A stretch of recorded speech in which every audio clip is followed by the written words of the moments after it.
want to look at the journey to financial freedom. How you as an individual, as a family, as an organization can move from point A to get into the place where you are now financially free and where you are really coming to a place of wealth where whatever God requires or expects of you, you'll be able to produce. Do we understand that? Okay, so let's start from Proverbs chapter 4 and verse number 7. Proverbs 4:7. Proverbs 4:7 says, wisdom is the principal thing, therefore get wisdom, and in all you're getting, get understanding. Wisdom is the principal thing, therefore get wisdom, and in all you're getting, get understanding. The New Living Translation says, getting wisdom is the wisest thing you can do, and whatever else you do, develop good judgment. Now, God wants us to be wealthy. God wants us to have enough resources that we require to fulfill his assignment and his agenda for our lives. So as God's children, I believe that the church has already matured to a place where we know that poverty is not of God and God doesn't want us to be poor. But then in order for us to journey into a place of abundance and journey into financial freedom, we need to begin by doing what we call personal diagnosis. You need to do a personal diagnosis to know exactly where you are as an individual. So when it comes to journey to financial freedom, there are 5 different sets of people on the wealth pyramid. There are 5 levels on the wealth pyramid. And whatever level you find yourself in, you need to identify that level so that you can navigate your way out of that level. So let's begin from the lowest level. Because you see, on the pyramid or the triangle of wealth, there are people that are at the bottom. And it's always bottom heavy. You know, the triangle, the bottom is the biggest size. That's where we have most people. So the first level, which is the lowest level on that journey, are people that are in what we call financial crisis. Financial crisis. And that is where majority of people operate. As a matter of fact, the United Nations defines living in poverty as living below $2 a day. And living in extreme poverty as living below $1 a day. Amazingly, about 70% of people on the continent live below $1 a day. So that means that when you look at the entire continent of Africa, and that is reflected in most of the nations in Africa, you find that about 70% of the population are in financial crisis. 70% of the population are living in poverty, lack, and hardship. So when you are in financial crisis, you don't have any source of income. Or your source of income is not even enough that you have to live from hand to mouth and practically suffer all through life. When you are in financial crisis, it means that you lack everything that is required for a meaningful life. I hope you know that there are people that live under bridges. There are people that live in shanties all over the world, not only in Africa, all over the world. And these people, they live there. As a matter of fact, something amazing happened in our country just last month. There are people that have been living under a bridge in our country for years. So the government went to demolish the shanties under the bridge last month, and people were shocked that most of the people that were living there have been living there for over a decade, and that they actually pay rent every year. Yeah. That there are actually people that come to collect rent in a wooden shanty. There were lords that were lording it over people, even in that shanty, including law enforcement. But these people are also, when they say, are you alive? They will say they are alive. But that's the kind of life. So there are people that are in that realm where it's financial crisis. Where every time you are talking about money, they don't even understand what they're talking about because they have not even eaten. They are in financial crisis. But let me tell you something. If you are in that level, just know that that is not the plan of God for your life. And the fact that you are there does not mean that's where you will end. There's something about this God. He has the ability to change the stories of people. The Bible says he raises the poor from the dust and the needy from the dunghill, and he set them among princes, even the princes of the earth. So I believe that there are many people that will come through this week, and by the time we are done with this week, you have an encounter with God, and God will change your story. So number one is what? Financial crisis. The second set of people at the next, they are people that are in what we call financial instability. Financial instability. They are not really in crisis, so these ones are gainfully employed. They have a regular source of income, but the take home does not take them home. They have a regular source of income, but the income is not enough. So they have a job. Every day they wake up, they go to work. So what do you do for a living? They have a job, they have a career, they go to work. And they have been gainfully employed. So every month they get an income. Every week they get an income. Some of them are business people. They have a business they are doing. And every day they go. You see a lot of these people, going through the city. You see a lot of people selling different stuff by the side of the road. Food, kelewele, wache, kenke, banku. There are people all over. There are people at the bus stop selling stuff to you when you are in your church. They are selling. So they are employed. They have a job. Every day they are making money. But they are poor. Why? Because they are in financial instability. So most of them, they probably get 5,000 Ghana cedis in a month or 3,000 Ghana cedis in a month, but their expenses is 17,000. So they are actually making money. They are working, but they have to now join one cooperative, collect money from here, borrow from here to pay this one and pay small. So they are not stable. And one of the amazing things about this group of people is that if one crisis or unexpected expenses comes into their life, they are back into crisis. And there are people that are working now, even the salary they will earn from now till December cannot pay the debt that they are already owing. But they are hardworking people.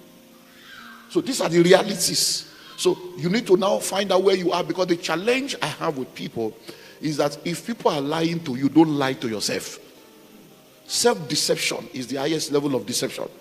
If you are deceived by people, you can be delivered from people's deception. But when you are deceiving yourself, it is called delusion. And when you are deluded, you end up in derision. That's madness. Hello? So don't lie to yourself. The third set of people are people that are in financial stability. And look, these ones, unfortunately, they are the ones that we celebrate. But to me, they are the most deceived set of people. You know why? I'll tell you. When people are in financial crisis, except they are deluded, they know they are in crisis and they are seeking for help. When people are in financial instability, except they are deceived and deluded, they know that things are not stable. They are seeking for help. But you see, those people in financial stability, they are very proud and arrogant and deluded. Why? These people have money. They are high net worth individuals. They are high flyers. They have cars. They are landlords. They have houses of their own. They travel abroad. Their children are in private schools. So they even have savings. They are the ones that you are celebrating. They are the ones you are trying to be like. But you know why they are the most dangerous set of people? Every money they are making is because they have a good job. The day they lose that job, 90 days later, they are poor. That's why it's very dangerous. So most of the people, they don't have plans for themselves. I've seen people that are high flyers, and they lose their job, and you see them packing out of the official residence in shame. You see them collecting the cash from them, and then some of them have even collected loan from the company, and then you now see them within 90 days. The man that is always looking fine, well shaven, with smelling nice, you now see him, he looks like an old man. And you're like, what happened? He has lost his job. And most of them, they are not able to recover because the shock, because they have been in that business, maybe they have been there, high flyer, 10 years, 15 years, 20 years, 27 years. So by the time they now come out, they realize that they are no more in touch with reality. And they cannot start afresh again because they have become big boys. Their appetite is big. And they find themselves in financial instability. And it is at those times in life you begin to realize that many of your relationships are transactional. You begin to realize that people don't really love you. They love what you do. You begin to realize that all the friends you have, they were fair weather friends. Because most of them, the big guys that they used to meet together in golf club, meet together in the club, will no more pick their calls. To help you to understand how to move to a level where you will not be a victim, because like I said to you last year, God is your source. You remember? God is your source. Every other thing is a resource. The very minute you lose sight of that, there will be trouble. Because the definition I gave you last year is the software that runs kingdom people. Kingdom wealth is a wealth that has its source in God and the kingdom as its purpose. That's it. That should be your software. Anything I'm doing, oh, God is my source. Oh, the kingdom. It's all about the kingdom. It's all about the kingdom. So, number one is what? Financial crisis. Number two, financial instability. Number three, financial stability. Number four, financial independence. And that's the realm that we should begin to work on and begin to flow in.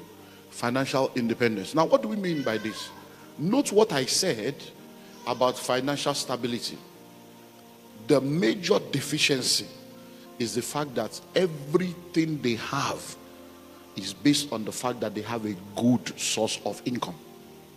And that source of income depends on them being available. And the very minute that source of income is jeopardized, they are in crisis. But now when you get to financial independence is level in your life where the income, please note now, you see that today I'm very slow this morning. I'm just taking, because if you get it, I'm building to get us to, once you understand this thing, it's like ABC software. Once it's there. Now, when you get to financial independence, it's a level where the income from your assets and your investments. So note those two words now. The income from your assets and your investment, not income from your labor. Because that's the problem with financial stability. You are making money with your own labor. You have to go to work.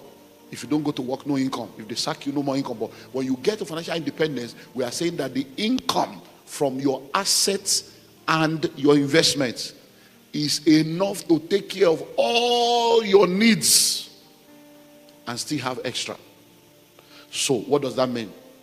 Now, if you are working now, and because you're a big boy, you earn 50,000 Ghana cedis a month. You are big. So every year you are doing over 500,000 Ghana cedis. And everybody's celebrating you. Oh, you are, he's the chief, he's the country manager of this, he's the general manager of this, he's the kinecon of that, he's the CEO of that. And that's what you are earning. You are earning big. And because of that, you have a house, you've got cars, you're traveling. Now, the day you lose that job, that's 500,000, 600,000 will not come anymore. So it means that whatever you have saved is what you are now left with. And you now start looking for another job, or you start thinking about to start a business. But what we are now saying is that when you become financially free, it means that you have investments. So it's not that you are working. You probably have properties where the rents that people pay in your property is over 1 million Ghana cedi every year. You have assets that are producing money. You have investments. Imagine now that you have 200 taxis. 200 taxis that are out there every day working for you. 200. And you are getting income every day without you having to do anything. The money is just flowing in. Imagine that you have 18,000 flats or 18,000 rooms all over being used for shortlets. Imagine that you have gold. Imagine that you have stocks in 16 multinationals all over the world.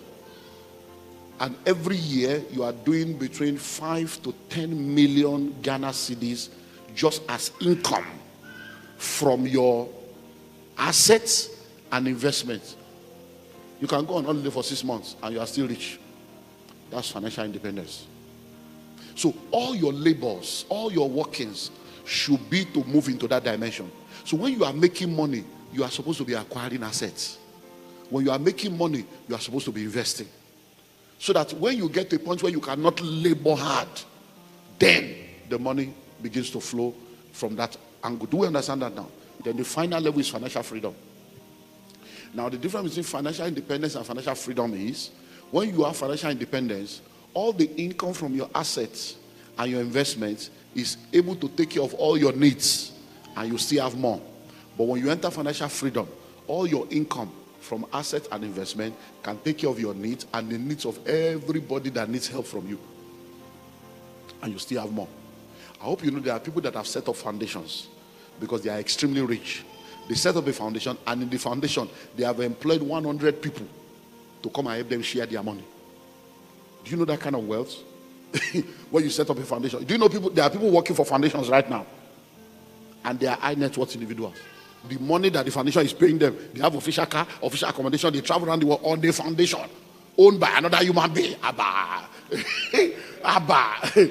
You that you are working for a foundation, you are a big boy. So what now? So that means the foundation is safe. Employ 100 people. So when you hear of Ford Foundation, Rockefeller Foundation, Bill Gates Foundation, you are wondering, these guys have money. Dangote Foundation. These are individuals. That Juma Foundation. These are individuals that have foundation, and in the foundation they have employed hundreds of people that they are paying every month. And the job of the people is, how do we share this money? Where do we share this money? That's financial freedom. Facts about wealth creation, because I just want to build. What are facts that you need to know about wealth creation that will help you as an individual? Number one, there is a wealthy place. Let me see if I can give you maybe 6 or 7. Number one, there is a wealthy place. What does that mean?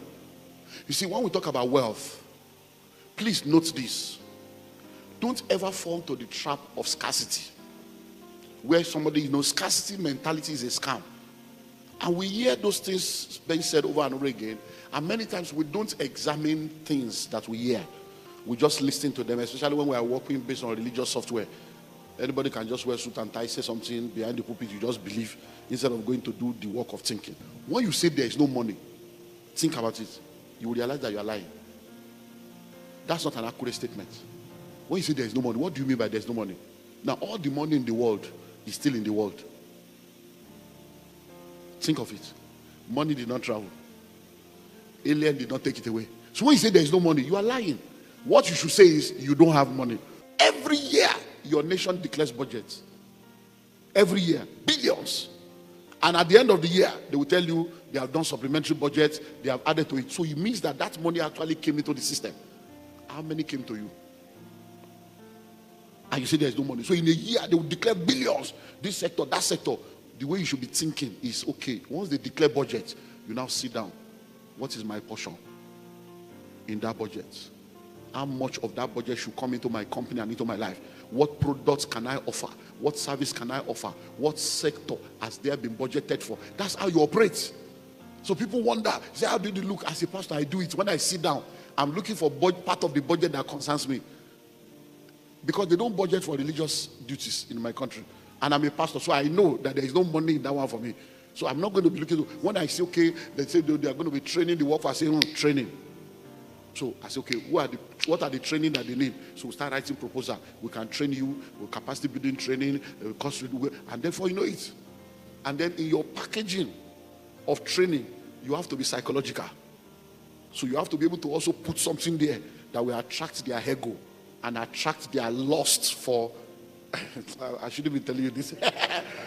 Number 2, there is a path that leads to the wealthy place. There is a path that leads to the wealthy place. Number 1, there is a wealthy place. Number 2, there is a path that leads to the wealthy place. We're all here today now. The only reason we're all here is because we knew this address. And we decided to be here. But we did not all come from the same house. And we did not all come the same way. Some of you trekked down here because your house is not too far. Some of you took the cab. Some of you drove down. I flew down. But we're all here now. So this place exists. But the path that brought us here is diverse. So if you want to go to the wealthy place, there are pathways to wealth. Hello? There are paths that leads to the wealthy place. Your path is not my path. The problem is we keep comparing ourselves with other people, trying to do what other people are doing. No. The Bible says measuring themselves with themselves, comparing themselves with themselves, they are not wise.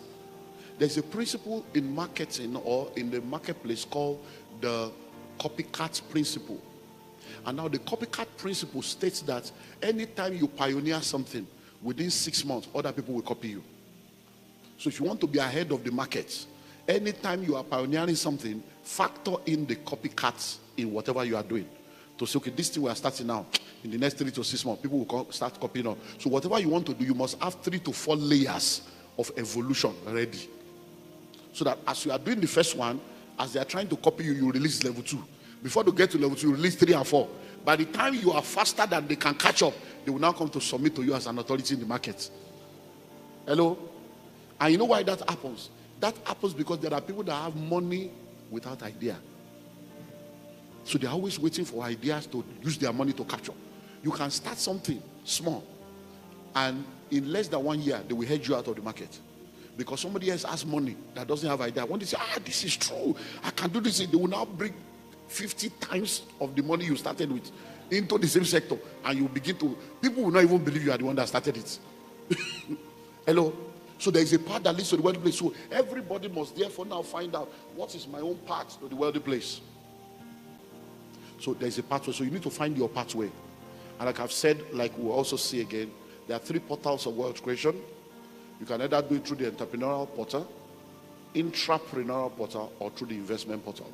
So find out what is your own path to enter into that wealthy place. Number 3, wealth is created. Wealth is created. Wealth is created. In the world that we live in today, please listen. Nobody just wakes up and discovers that they are wealthy. Someone must take responsibility for the creation of wealth, whether in an individual life, in a family, in another. Someone must take responsibility for the creation of wealth. Have you noticed, listen to this, have you noticed that when people begin to make money, you start hearing, let us investigate the source of their money? Have you ever heard anybody say, let's investigate the source of their poverty? No, nobody will investigate the source of your poverty. That's your responsibility. It is your responsibility to sit down and ask yourself, why was my grandfather poor? Why was my father poor? Why am I poor? Why is it that in this world, all of us were born together? My father keeps talking about his friends that are rich. Why was he not rich like them? Why was my grandfather not rich? It's your job to investigate it. Because if you don't do that thinking, you will not know. You see, when we refuse to learn from history will repeat itself. So when you sit down and ask yourself, investigate, why are we poor in our family? That's how you are going to change the story. Because I don't understand. You went to school, now you have graduated, you are looking for a good job. Please, who should create the good job and employ you? If it was easy to start a business, why did your father not start one? Why did you? No, these are reality. Why didn't they start one? There are people whose parents started business. When they graduated like you, they are not looking for a job. They just resume in their father's company. Because if you don't do what I'm telling you to do now, history will repeat itself. Listen, are you ready? I hope you know that you are an ancestor already. You are an ancestor. So all those generational curses people are breaking. Oh Lord, oh Lord. I just laugh with all this religious nonsense that we do. Listen, where your ancestors has failed you, you cannot afford to fail your descendants. Because you are also an ancestor. Think about it. Many of you sitting down here right now, in another 50 years, in another 70 years, you'll be gone. Now think of it. I've been in church now 38 years. My first child is a girl. She's 26. My second child is 24. The last one is 11. So please ask me. So I was already a pastor when I gave birth to my children. So are you telling me now that after 38 years in church, my children should be breaking the altar of their father's house? Am I not the altar? No, because this is when you are praying all this useless prayer, you need to think where. So now, you mean now that after 38 years, there is still an altar? My children should be saying, every evil of my father's house, I am the father. And there is no evil. So they are supposed to be talking of generational blessings. But why are they not talking of generational blessings? Because we don't understand that wealth is created. So we keep waiting that maybe one day somebody will lay hands on us and we'll just become rich and wealthy. Prophecies can never change your life until you apply principles. Prophecies are fulfilled by principles. What am I saying? Wealth is what? Created. Someone must take responsibility. And you must be that person to say, in my family, I'm sick and tired of poverty. This poverty must end with me. And then you begin to do what needs to be done. Or else it will continue. Because think about it. Look, I don't know about you, but... And that's why the next generation is no more falling for all this deception. You see a lot of younger people now, the Gen Z, these guys are looking for supernatural power. They are looking for the reality of God. Many of them are trying magic, trying spiritualism because they are tired of all this church, all this prayer when they pray, you know they walk. So we have been praying since every time, fasting, 10 days, 7 days, 21 days, 51 days. So when will the thing be answered? Hello? Number 4. Wealth creation takes time. Wealth creation takes time. Wealth creation takes time. One of the challenges of our world today again is what we call the get rich quick scheme. People want to blow. In this kingdom, we don't blow, we grow. If you blow up, you scatter, you disintegrate. Bombs blow, balloons blow. But in this kingdom, people don't blow, they grow. If you jump up, you will come down. If you grow up, you will stay up. So avoid get-rich-quick scheme. Have you noticed that all the schemes that people have complained about that has made people to lose money is always schemes that are speculation. Schemes that are, forex, crypto, one scheme, put money there, you will get this one. How many people have you heard that said they bought land, built a house, and the scheme failed? The real one that are evergreen, that has not failed, you won't touch it. They have been selling land before your great-grandfather was born. You didn't buy. But when you heard that there's one forest, you now go into forex and end up in the forest of poverty. So this one is crypto. Now they kryptonize your life. And you are now experiencing krypton. And you are wondering, what is this? Man of God is so bad that even now, people are now into what we call betting. It's heavy spirituality now. Even churches are carrying offering to go and bet. Pastors, yeah. Pastors are betting now. I don't know whether you have that in Ghana here. In Nigeria, Cameroon, South Africa, they are betting houses with computers. Everybody will be betting. These things have been there since we were young. It used to be pool. They call it pool. They'll be using biro to write, red biro, green. Now they have made it electronic. And people are betting with their school fees. Betting with their house rent. So wealth creation does what? It takes time. It takes time. Please listen. Those of us that you see that are wealthy today, we didn't fall down from heaven. Hello? And we did not become wealthy one day. It took time. Precept upon precept, line upon line. A little here, a little there. You save here, you invest here, you do this one. And over time, because true wealth takes time to be built. True wealth takes time to be built. Finally, let me give you one.